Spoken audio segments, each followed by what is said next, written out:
म्हणजे मी नेहमी सांगतो की आम्ही कुठे चाललोय हे जाणण्यासाठी आम्ही कुठून येतोय हे जाणणं फार गरजेचं आहे.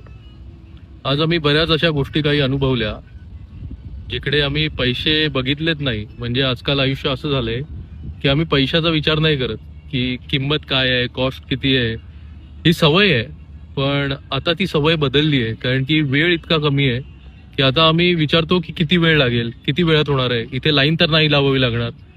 तर आज आम्ही बोटीतून फिरत होतो एका ठिकाणी आणि आमच्या बोटीत आम्ही दोघंच होतो आणि समोरच्या बोटीत 40-50 लोक ते आमच्याकडे बघतायत, आम्ही त्यांच्याकडे बघतोय आणि आय कुड फील दॅट की एकेकाळी आम्ही त्या बोटीत होतो आणि या बोटीत यायची इच्छा होती आणि ते खूप स्ट्रॉंग हिट झालं. थोडा वेळ 5 मिनिटं शांत बसलो आणि असं वाटलं की यार जी मेहनत घेतली आहे ना तिथे चीज झालं.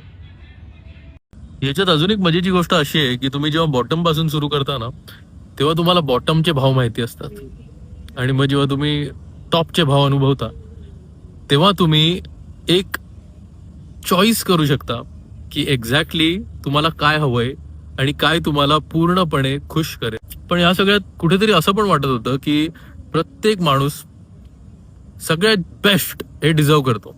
बेस्ट म्हणजे सगळ्यात उत्तम, आणि आपण ते करू शकतो. पण माणसांनी काय केलंय, पैसे जे आहेत ना ते स्वतःकडे स्वतःच्या मुठ्ठीत बंद करून ठेवले.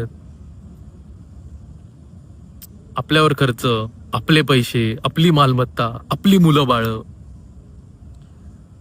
थोडी मुठ्ठी ढिल्ली सोडली ना सगळ्यांनी तर सगळ्यांना सगळं काही अनुभवायला मिळेल.